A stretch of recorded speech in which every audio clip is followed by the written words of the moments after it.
Daniel, placer verte como siempre. Un placer, Luis, enorme. Gracias por... ¿Qué pones en el hotel cuando tenés que llenar la ficha? ¿Profesión? Escritor. Escritor. Sí. No historiador, escritor. Escritor, sí, sí, sí. Es difícil, porque viniendo del periodismo me tienta a veces Claro. la profesión, pero escritor como que engloba algo más complejo porque es realmente mi actividad de todos los días, escribir, escribir, escribir, escribir. Entonces, es lo que más hago. Como investigador, si vos me das a elegir, yo me quedaría encerrado en un archivo, mi pobre angelito de un archivo, pero Feliz. Sí, feliz de la vida. Contame tu recorrido profesional.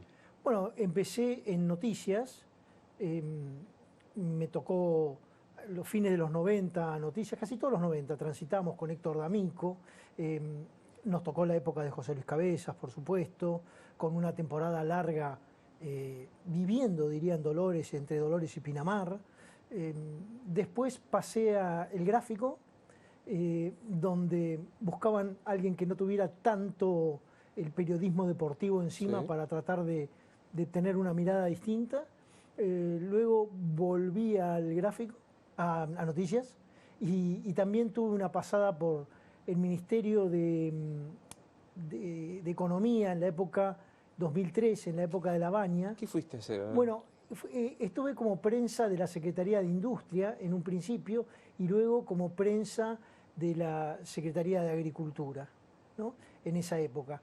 Una época en la que yo no quería entrar nunca más a una redacción. Mira. Entonces encontré algo distinto. La dificultad era cuando llegaba a casa a las 7 de la tarde, prendía los noticieros, pasaba de todo y yo imaginaba las redacciones en ese momento y decía quiero volver, quiero volver, quiero volver. ¿Cuándo te juntás con la historia y empezás a contar la historia cotidiana? Bueno, en realidad siempre tuve el gustito y fue como un placer paralelo al periodismo, pero sí hubo un momento que yo identifico muy bien, que fue una etapa que nos tocó hacer a Daniel Capalvo y a mí en Noticias sobre el 25 de mayo. Era el 25 de mayo visto por una revista de actualidad.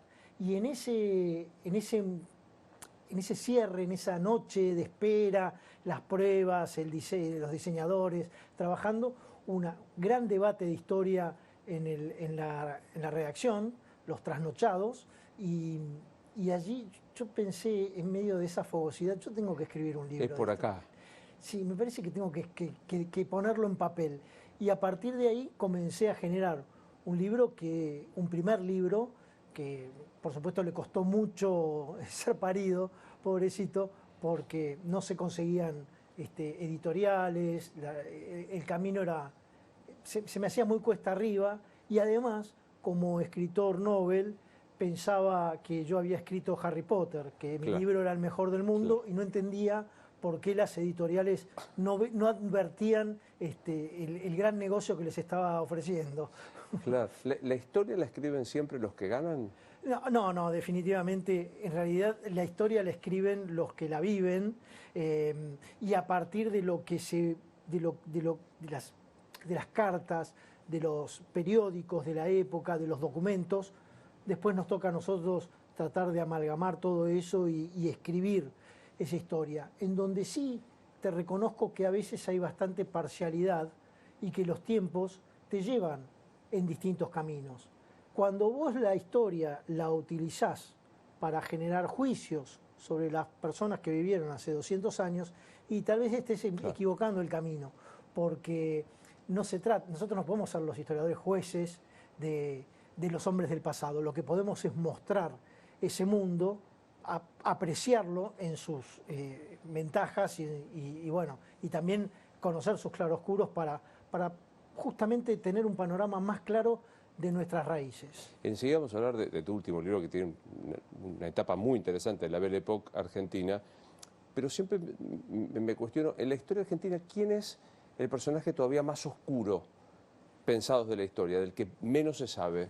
Bueno, probablemente haya muchas figuras del pasado en todos los tiempos que no han logrado llegar tanto a la superficie, justamente porque fueron tapados por otros. Viste que en el deporte siempre hay un 10 que emerge y es más conocido que otros 10 que son buenísimos, pero que no llegan a ese lugar.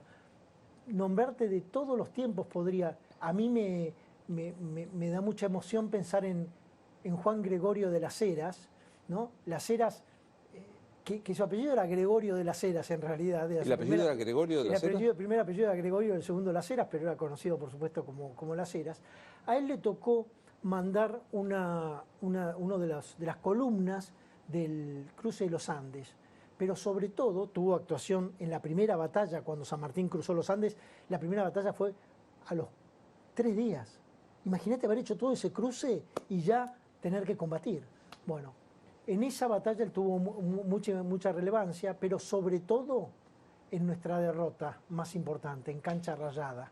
Nosotros vencimos a los realistas en Chacabuco y muchos meses después fuimos derrotados casi completamente en Cancha Rayada. Y en esas circunstancias fue Las Heras el que salvó al grueso del Ejército Libertador por encima de todos sus jefes y pudieron recomponerse y asistir a Maipú a las pocas semanas y vencer a los realistas. Ese momento de Las Heras en que se puso muy estricto y dijo: vamos a salir en medio de todo este tiroteo, vamos a salir, y los cañonazos, vamos a salir en fila, en silencio, cientos y cientos, y el que se desvíe, el que prenda un cigarrillo o el que hable, el que haga que nos adviertan, lo ejecutamos en ese momento. Y de hecho lo hizo con algunos. Y logró un orden impecable y sacar a más de 1000 hombres de ser seguramente atrapados o ejecutados, ¿no? Es muy interesante que lo traigas a Las Heras, de quien sabía muy poquito, porque también hay un personaje que cruza los Andes con San Martín que a mí me parece apasionante y que no tiene demasiada popularidad, no me gusta la expresión, que es Bernardo Monteagudo. Bueno, pero lo que pasa es que Bernardo Monteagudo también fue una de las figuras que más acompañaron a San Martín. Una mesa chica de San Martín estaba integrada por Monteagudo, un hombre más de las letras, claro, un hombre, pero sí un hombre de mucha... o sea, él marcó el camino o siguió el camino de Moreno, por ejemplo, era un gran periodista de su tiempo y consejero de San Martín. Pero sé que Monteagudo, siendo una figura tan importante para el entorno sanmartiniano, en este episodio de Cancha Rayada fue uno de los que abandonó todo y salió corriendo. Wow. Y muchos de los hombres que huyeron, que se fueron hasta Santiago de Chile, o sea, hicieron varios kilómetros para cruzar por Santiago de Chile, escaparse de lo que consideraban que iba a ser un fusilamiento masivo. Fue uno de los pocos que San Martín en cierta medida perdonó, entendió su actitud porque no lo consideraba, no consideraba su, en ese caso, cobardía como un hecho militar. Él no era militar. No era un militar. En cambio, a los que sí actuaron como militar, Arcos, por es una calle, el barrio Belgrano que has escuchado, bueno, en cambio, por ejemplo, un militar de la estirpe de Arcos no recibió el perdón San Martín. ¿El Arcos, la calle Arcos de Belgrano, es en honor a este Arcos? Exactamente. Pero bueno, hay que tener en cuenta, en esos tiempos, estar al frente en un campo de batalla era una situación realmente compleja porque te hacías 1000 preguntas. Y justamente hombres como San Martín o Belgrano se ponían adelante. Y entonces cuando vos tenías a tu jefe, como ocurrió en el combate de San Lorenzo, cuando tenías a tu jefe marchando adelante, vos ibas confiado porque sabías que él estaba... Con San Martín recordamos ese momento, con Belgrano deberíamos recordar otro momento, que es otra de las derrotas nuestras, se aprende de las derrotas, ¿no? Vilcapugio. En Vilcapugio ya estábamos vencidos,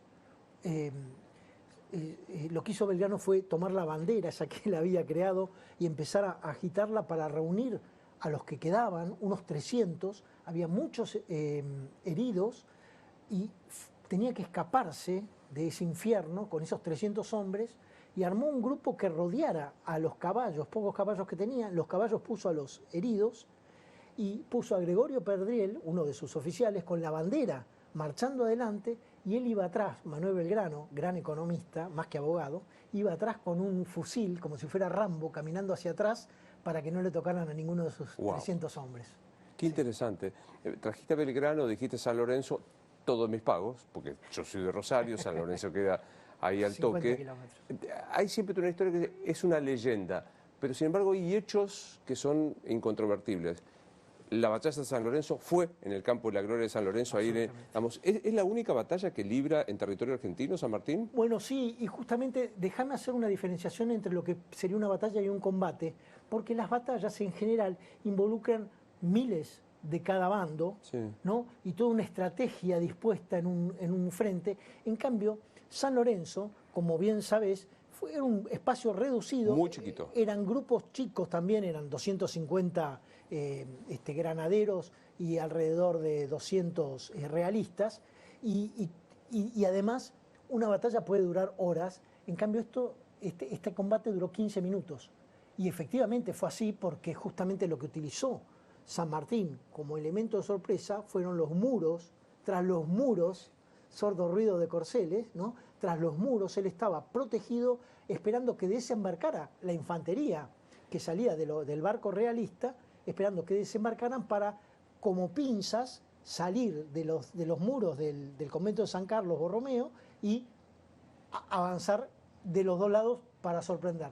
Allí San Martín iba adelante y el otro jefe dio un rodeo un poquito más largo, con lo que los realistas pudieron ocuparse del primero, que era San Martín, y por eso le mataron el zaino. Claro. Cayó, se sacó el hombro, y ahí fue que los dos Juan Bautistas le salvaron la vida, Juan Bautista Cabral y Juan Bautista Baigorria. Es súper interesante porque, digo, yendo al lugar, toma como una épica el relato. Y si tenés un buen profe de historia que te cuente esta historia, está el convento ahí mismo.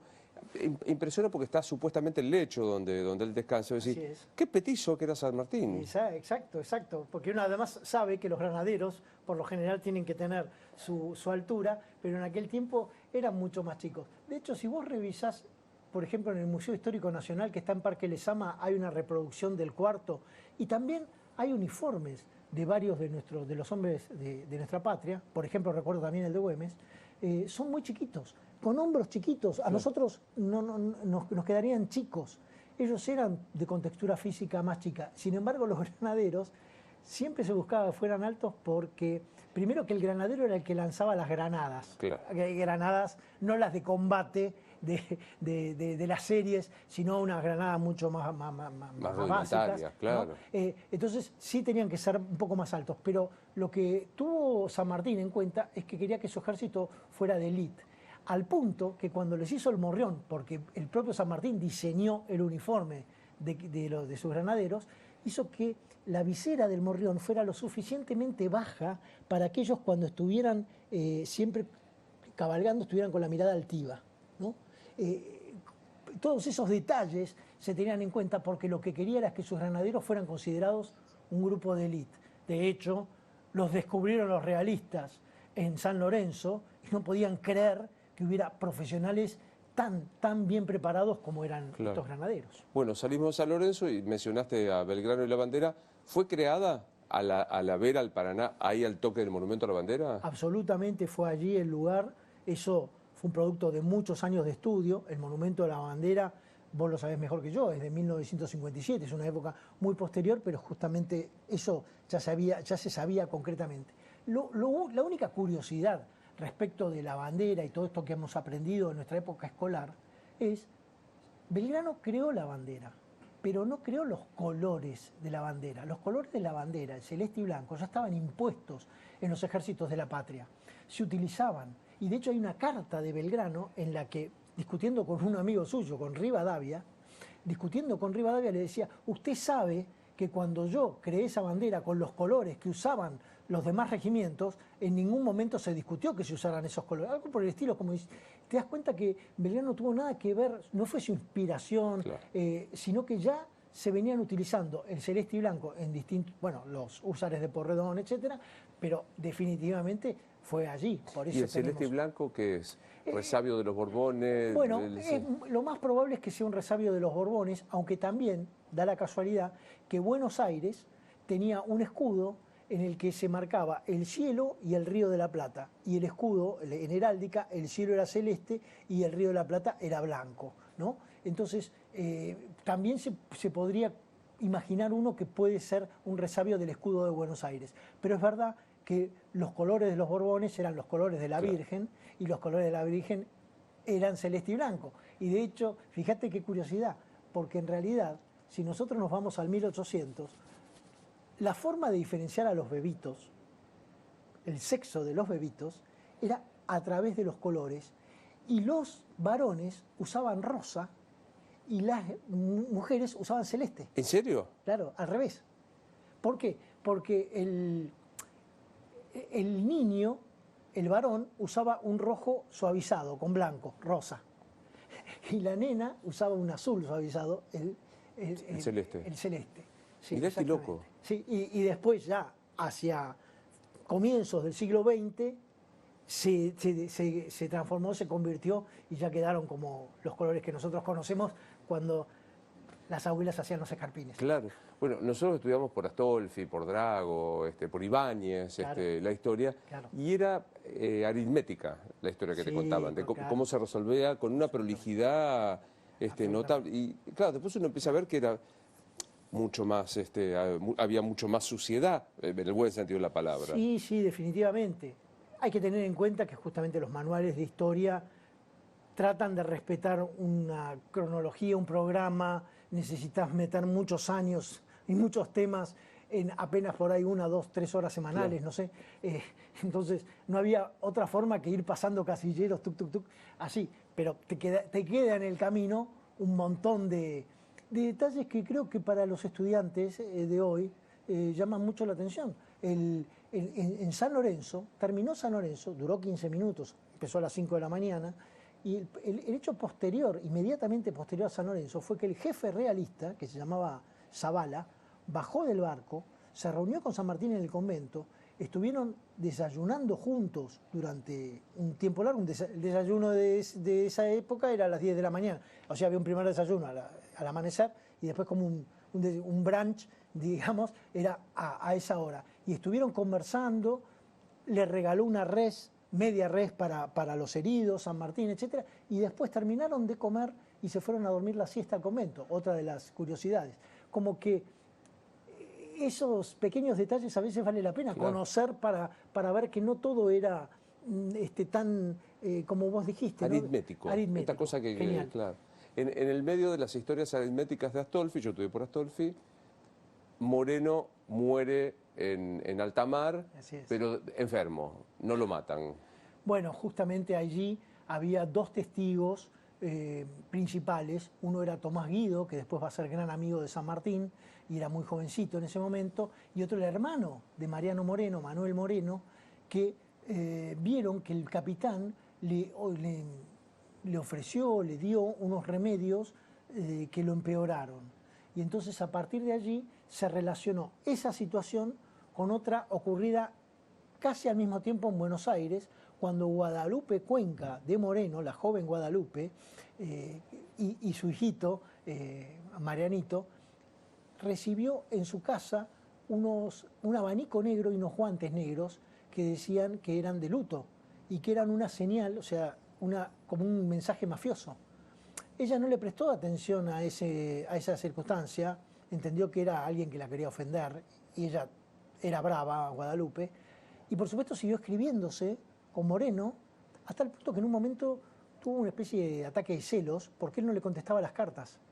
Y le dijo, vos estarás divirtiéndote con alguna inglesita. Y no, él estaba en el fondo del mar, por eso no contestaba las cartas. Que se arrojaban los cuerpos como norma. Envuelto en la bandera del barco, en este caso un barco inglés, por lo tanto se envolvió en un pabellón inglés a Mariano Moreno y se lo lanzó al mar, por supuesto. ¿Hubo realmente la posibilidad que en la Argentina hubiese una monarquía, Carlota Joaquina, Belgrano? ¿Hubo la posibilidad de que hoy, en vez de tener una república, tuviéramos una monarquía? En 1816, cuando se declaró la independencia, digamos que el primer punto a tratar por aquel Congreso de Tucumán, el primero fue definir quién iba a ser el director supremo, el Ejecutivo. Se eligió Porredón. Segundo, declarar la independencia. Tercero, definir justamente qué tipo de gobierno queríamos. Y cuarto, una constitución. Y la discusión del tipo de gobierno tenía a varios convencidos de que teníamos que avanzar por una monarquía. ¿Pero qué monarquía? Lo que se llamaba una monarquía temperada, una monarquía a la inglesa, una monarquía controlada por un grupo por una asamblea, ¿no? A la inglesa. A diferencia de la monarquía de los Borbones, que era una monarquía estricta. Belgrano opinaba que teníamos que tener una monarquía temperada, una monarquía a la inglesa. San Martín también. ¿Y por qué lo decían? Ellos opinaban que si vos a este grupo, a este pueblo, le dabas inmediatamente una república, no estábamos preparados y necesitaba un poco de rienda, y que la monarquía eso te lo podía dar en un principio. Una monarquía controlada te podía dar un poco de rienda para controlar eso. Así que esa era la idea de monarquía, y por supuesto que estuvimos cerca porque había un gran número de figuras en el propio grupo de diputados y de referentes como San Martín que apoyaban esa idea. Viste que es un chiste muy común cuando se dice 1806, 1807, en vez de aceite los tendríamos que haber recibido los ingleses. Yo sé que hacer historia contrafáctica es un error, pero ¿qué percepción tenés de eso? Bueno, evidentemente en ese momento la reacción de Buenos Aires o del Río de la Plata, porque por supuesto Montevideo y Colonia también tuvieron mucho que ver, fue la más natural de todas. Sentían que les estaban poniendo un rey por encima del suyo, una monarquía distinta con la que no congeniaban, y sin embargo allí surgieron las primeras relaciones de los criollos con grupos de ingleses que políticamente terminaron derivando en la Revolución de Mayo. Ahora, en tiempos posteriores, el acercamiento con Inglaterra fue muy fuerte. Inclusive, te diría, después del 33, en el 33 ellos se apoderan de las Islas Malvinas, que generó una protesta de nuestro gobierno y de los gobiernos posteriores, este fue de Rosas, pero los gobiernos posteriores también, y a pesar de esa circunstancia, nosotros empezamos a entrar en una relación muy fuerte, al punto de que, por ejemplo, el primer ferrocarril de 1857 fue de ellos, y los posteriores, el comercio de carne. Cuando nosotros logramos tener que un barco frigorífico te llevara la carne congelada desde acá hasta Inglaterra, empezamos a venderle carne a Europa, y los terratenientes a contar la plata con pala, porque el cambio fue importantísimo. El mercado de la carne nos generó un cambio muy importante para el campo argentino y para los ingresos al fisco también, ¿no? Me gusta siempre usar esta frase Vargas Llosa en conversación en la catedral, que se pregunta cuándo se jodió el Perú. ¿Cuándo se jodió la Argentina? Yo diría que ahí tenés que tener en cuenta lo que es el conservador, o sea, el mundo conservador que se logró. Vamos a plantearlo en términos un poquito más lejanos. A nosotros nos costaron 50 años de tratar de enderezar a la Argentina, desde 1810 hasta la segunda constitución, la de 1860, cuando Buenos Aires se incorporó. Recién ahí, a partir de 1860, logramos cierta unión y empezamos a marchar en un camino de progreso, de prosperidad, etc. Justamente cuando ocurrió la Primera Guerra Mundial, en 1914, nosotros veníamos, digamos, ganando todas. Nos iba bien en la economía, aumentaba nuestra población, explosión demográfica, crecían las redes de ferrocarril, mejoraban las comunicaciones, y allí ya empezamos a tener ciertos traspiés. Digamos que en 1814 en adelante.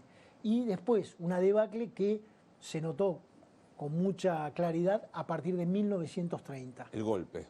A partir del golpe, exactamente, de una inestabilidad institucional, porque lamentablemente ya la última presidencia de Irigoyen no funcionaba con instituciones fuertes.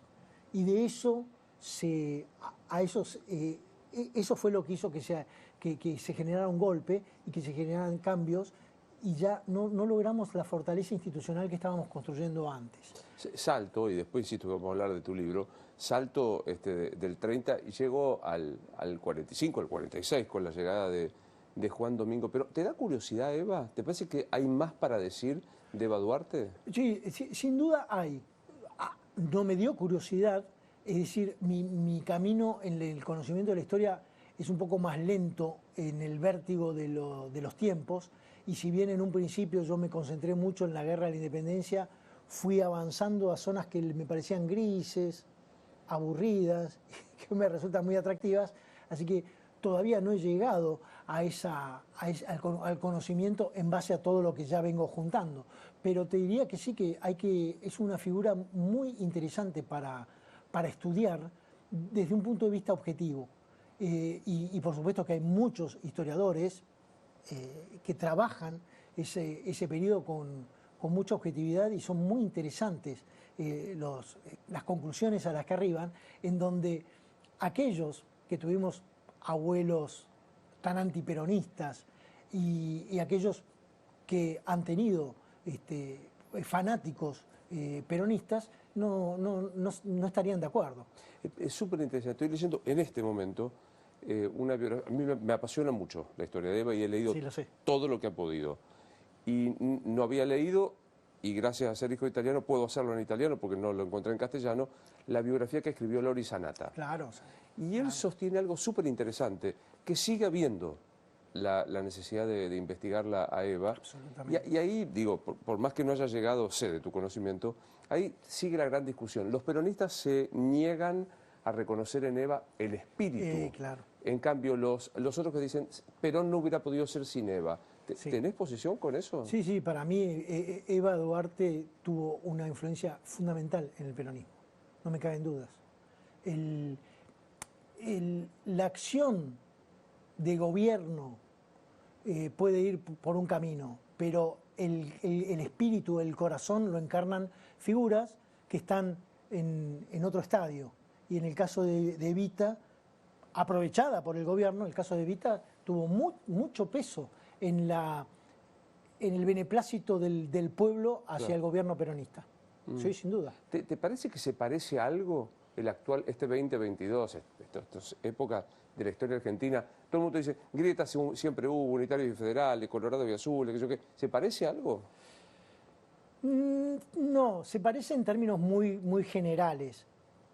Por empezar, antes de las grietas había fisuras, y te diría que entre morenistas y saavedristas eran apenas fisuras porque justamente estábamos construyendo institucionalidad. Claro. No se puede hablar de grieta en ese momento. Ya tenía que haber cimientos para que hubiera grietas. Y sí, me parece que, por supuesto, nosotros repetimos ciertas conductas. Esto de encontrar polos opuestos es natural. Esto de una prensa a favor, una prensa en contra, también es muy natural de todos los tiempos, pero te diría que en términos más generales lo que siempre tenemos que revisar es la fortaleza institucional. Y a veces queda muy a la vista que las instituciones son débiles, y que cuando el pueblo, cuando el votante no está respetando las instituciones, bueno, vos fijate las barbaridades que se dicen del Poder Judicial, las barbaridades que se dicen del Poder Legislativo y las barbaridades que se dicen del Poder Ejecutivo, ¿no? Sí, totalmente. Y entre ellos, ¿no? Y entre ellos. Entonces, allí es donde decís, por acá no estamos resolviendo nada. Lo primero que tenemos que resolver es eso. Y además, encontrar figuras que estén por encima de su tiempo. Es difícil para nosotros pensar en hechos que estamos produciendo hoy, que queremos que su fruto se vea cuando ya no estemos para verlos, ¿no? Pero aquellos hombres del 1800 hacían eso. Claro. Pensaban en el prójimo, pensaban en el bien común y pensaban mucho más allá del tiempo. Y ligaban los cachetazos y sabían que ellos estaban más allá de lo que estaban viviendo los contemporáneos. Y ahí es donde tal vez a nosotros nos están faltando figuras que no se preocupen por mañana, sino por un poquito más, claro, un poquito más lejos en el tiempo. ¿Cuándo técnicamente se define la Belle Époque? ¿Entre qué años? Bueno, técnicamente es entre dos guerras europeas principalmente, la franco-prusiana, es decir, lo que sería después Francia-Alemania, franco-prusiana, y la Primera Guerra Mundial. En años, podríamos decir 1871 a 1914, es decir, cuatro décadas, ¿no? Esta es la portada de tu libro, ¿no? Que estás mostrando. Sí. Y la Argentina estaba en un momento de apogeo total en ese momento. Bueno, justamente estábamos ya empezando a tener instituciones más fuertes y copiando ese espíritu mundial de salir de una guerra importante como la franco-prusiana y de vivir un poco la prosperidad, ¿no? En la portada ves la Avenida de Mayo, claro, ¿no? Una avenida que nació en 1894, en este periodo. Ves la moda, ves las chicas mucho más preocupadas por su aspecto físico, los hombres por su elegancia, cuidar el físico, y sobre todo te digo que es una época en la que todo es adelanto, todo es progreso y todo es sorpresa. Entonces, los abuelos de ellos miraban todo esto un poco horrorizados. Me quedé con eso, cuidaban el físico. Empieza a haber una atención al tema físico. Ten en cuenta que a fines del siglo XIX comenzaron los Juegos Olímpicos modernos, y entonces la atención al deporte en todo el mundo generó un cambio de conductas. Los parques, la diversión, el esparcimiento, no eran temas de los abuelos de ellos. El esparcimiento, el ir al Parque 3 de Febrero, también nacido en esta época, ir al Parque 3 de Febrero a pasear, andar en bicicleta, andar a caballo, andar en bicicleta, tener autonomía para vos, alejarte de tu entorno, alejarte de tu lugar de conocimiento e irte a andar en bicicleta por el parque. Fuerte. Era un cambio muy grande y sobre todo para las chicas. Bueno, me quería tener en las mujeres porque digo, si estamos pensando hasta el fin de la Primera Guerra, hasta el 18, faltaban casi 40 años para que tuvieran voto. ¿La mujer entonces? No, ya empezaban a emerger y a pedir cambios porque, sobre todo en el socialismo, las mujeres estaban tratando de ganar un espacio en el mundo de las decisiones, en el mundo de la democracia. Es la época en que nació Victorio Campos, es la época en que nació Alfonsina, es decir, es una época en que gestó muchas rebeldes y también ese deseo de votar, porque justamente para 1910, cuando tuvimos los festejos del centenario, hubo entre tantas actividades grandes congresos de mujeres tratando de lograr participar de las elecciones y equipararse un poco con el hombre en la toma de decisiones para la sociedad. Pero era claramente, jurídicamente, estaba en un segundísimo plano. Todavía sí. Ejercía el patronato el varón sobre la mujer. Completamente, y sin embargo, ya el espacio de la mujer estaba siendo muy visual, muy en la superficie, porque vos lo veías en las revistas, en los diarios, veías mujeres que firmaban textos, que presentaban libros, chicas que se animaban a la actividad artística cuando siempre había sido mal vista, y muchas mujeres que venían en los barcos justamente a generar un cambio de su vida. Así que para la Argentina, esos primeros años, ese final del siglo XIX y el comienzo del XX, fue tan cambiante que los del 1810 no entenderían todo eso. Nosotros sí, nosotros podemos reconocer en la comida del 1900, podemos reconocer comidas actuales nuestras, la aparición del automóvil, la aparición del teléfono.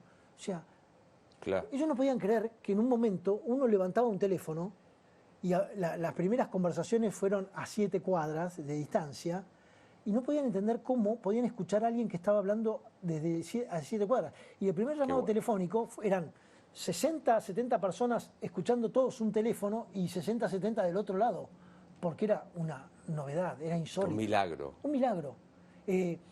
Ganarle al tiempo, ganarle a las distancias, a través de los automóviles, a través de los barcos cada vez más grandes, a través de los aviones. provocó obviamente una revolución. Y esa es, en esa época les tocó vivir a nuestros abuelos, plantarse en esos cambios y llevarlos adelante. Es una época magnífica y realmente son años dorados, porque obviamente que siempre hay claroscuros, hay contrastes. En la Argentina había mucho anarquismo, por ejemplo.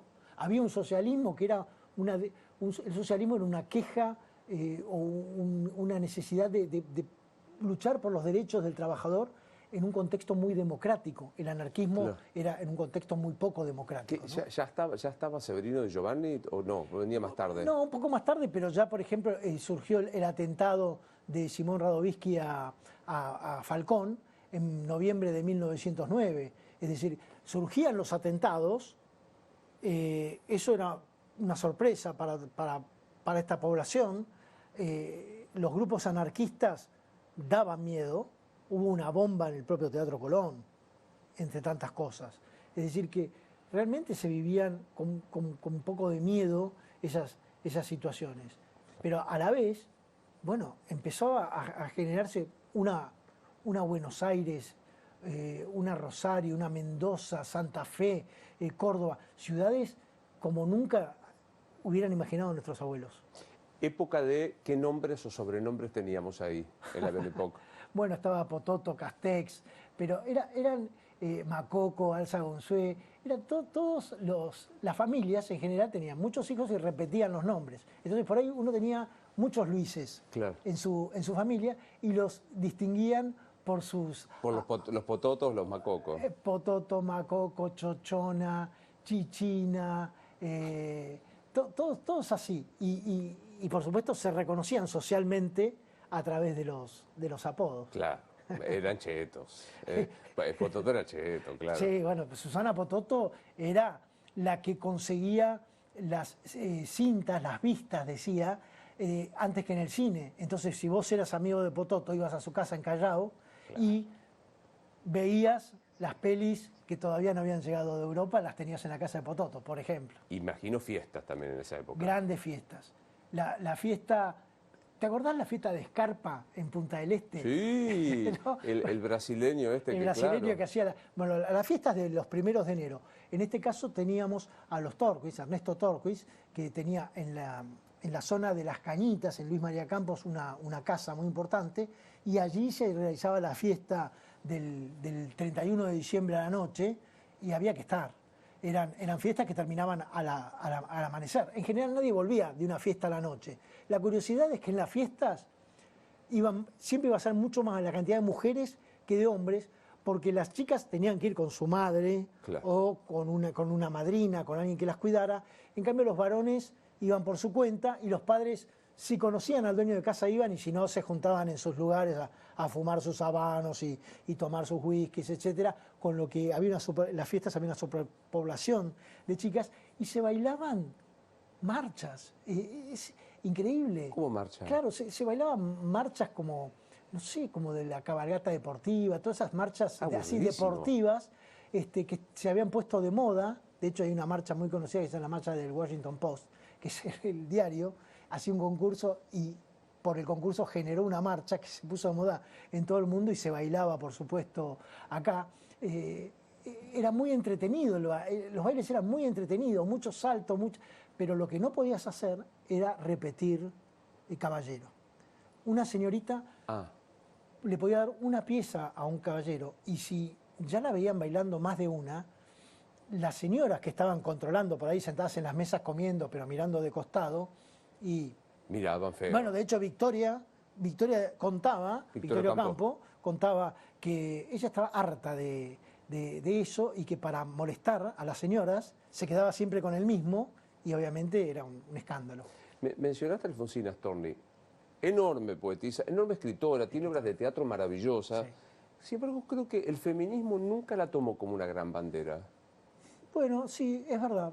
Y sin embargo ella en su tiempo tuvo mucha relación claro. con las dirigentes feministas. de aquel Y tiempo. aparte digo, mujer que es sola, crió a su hijo. Yo soy como la loba que bré con el rebaño, me fui a la montaña fatigada del llano. O sea, escribir una mujer Se escribiendo. se subió al tren embarazada, Claro. se vino a Buenos Aires desde Rosario a tener su hijo, a criarlo ella, en una ciudad bastante pacata, a llevar adelante su mundo, a escribir, e inclusive consiguió un trabajo que hoy llamaríamos de marketing, en un empleo en el que se presentaron 500 hombres y ella, y era claramente la mejor, así que la contrataron, pero peleaba contra esos prejuicios. Inclusive en el grupo de escritores había varios que obviamente eran liberales en todo sentido y que aceptaban a las chicas, y otros que eran mucho más Claro. reservados, ¿no? Pero en eso de la moral sexual es interesante, porque hasta hace no tanto el adulterio que existía como delito, en la mujer bastaba solo una relación, el varón exigía la mancebía. O sea, esta cosa de la continuidad, ¿no? Exactamente. Siempre fue así. La relación en el matrimonio era completamente dispar. Inclusive en el propio libro cuento algunos escándalos de mujeres que encontraron en la calle a su marido haciéndose el galante con alguna señorita y que se generó en la propia calle un escándalo. Pero venía un policía y les pedía que por favor fueran a discutirlo puertas adentro, Claro. y ya se calmaban las aguas. En cambio, el hombre reaccionaba de una manera muy violenta frente a una situación Al en revés. la que fuera al revés. Sí, Claro. sí, sí. ¿Quién fue el político de la historia argentina más mujeriego? Podría ser, bueno, varios, pero te voy a nombrar a dos. Sarmiento, pero no en su presidencia. Sarmiento en su vida. O sea, más que mujeriego era enamoradizo. Pasaba una señorita y él ya encontraba un montón de elementos como para enamorarse, ¿no? Diría que Marcelo T. de Alvear, Marcelo Torcuato de Alvear, y era muy ganador. Obviamente pertenecía a una familia con dinastía en nuestro territorio, tenía un excelente pasar, tenía mucha plata, y era buen mozo, y llevaba una vida muy de playboy. Él es el que se casa con Regina Pacelli, Y se la casa con Regina, cantante. que se casa con Regina, la cantante de ópera. Él la conoció en Montevideo cuando ella actuó por primera vez en el Teatro Solís de Montevideo. Después cruzaron y él la vio actuar aquí en Buenos Aires. Le colmaba los camarines de flores, le enviaba anillos de diamantes, regalos realmente costosos, pero la madre entendía que era un peligro para la carrera de Regina acercarse a este señor.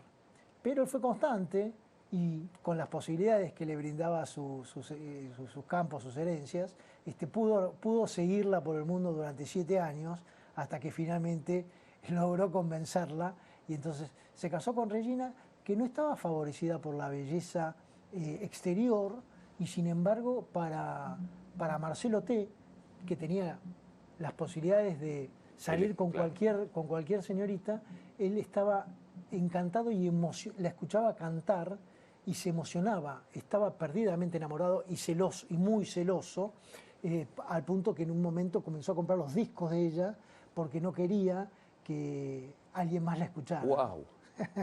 Estos señores. Sí, sí. Del siglo XIX, que vos mirás con mucha atención, ¿quién es la mujer del siglo o las mujeres del siglo? Y bueno, vos ahí diría que tenés que ir muy a la época de la Guerra de la Independencia, o un poco posterior, porque son distintos momentos, distintos temperamentos.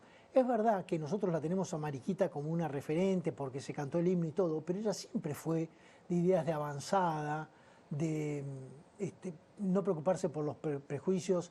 Ya cuando la quisieron casar con un primo a los 15 años, ella dijo que no, porque estaba enamorada con un primo de 50, estaba enamorada de Thompson, y digamos, hizo un escándalo el día de su compromiso, pero ella siempre constantemente tuvo posiciones y enfrentamientos con hombres. Era amiga de Rosas y en un momento le dijo: yo me voy a vivir a Montevideo porque a vos te tengo miedo, Juan.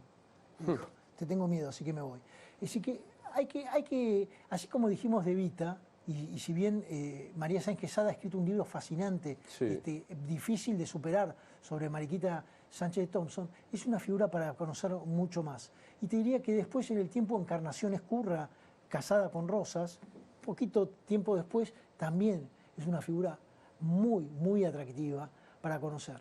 Y tal vez Dalmacia Vélez Arfield, Dalmacia, la amante de Sarmiento, una persona que estuvo Claro, que era muy joven cuando la conoce Sarmiento. Era joven, exacto. Sarmiento estaba más cerca de la edad.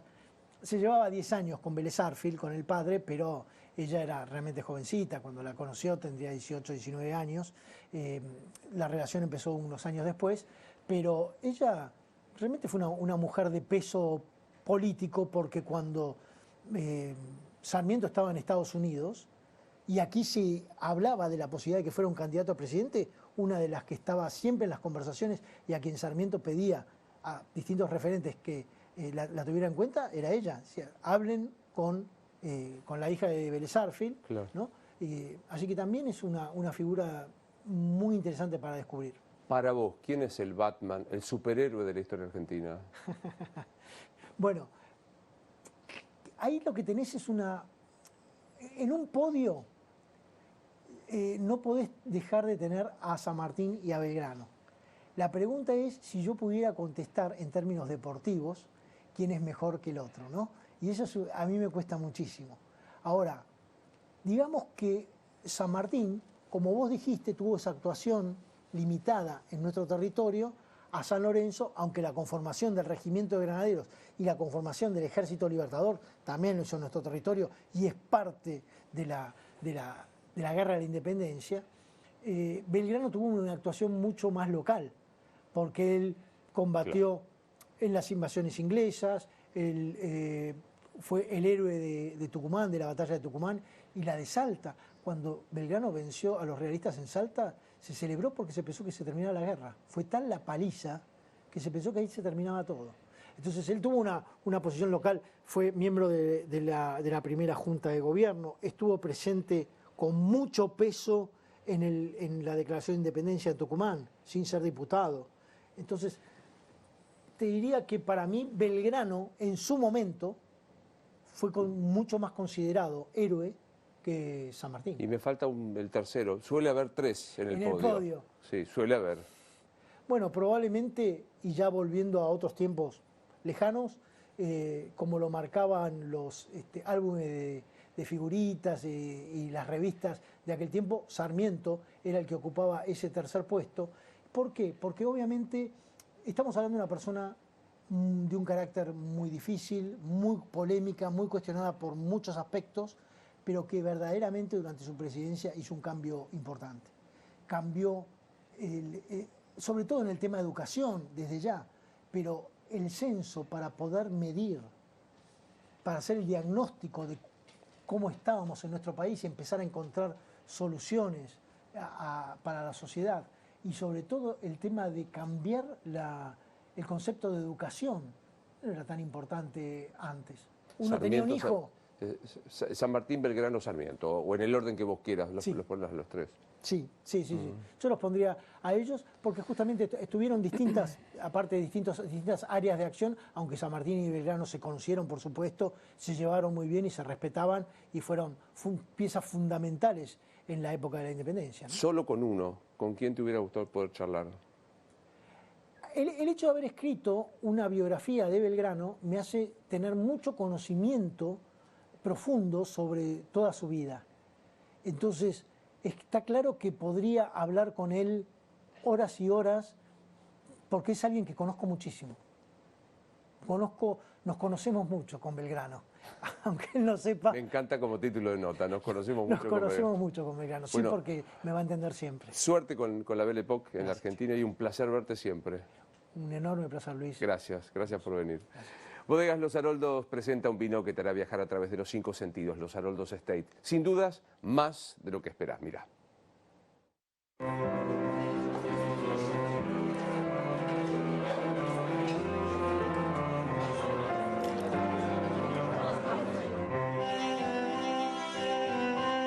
Los Haroldos Estate, mucho más de lo que esperás.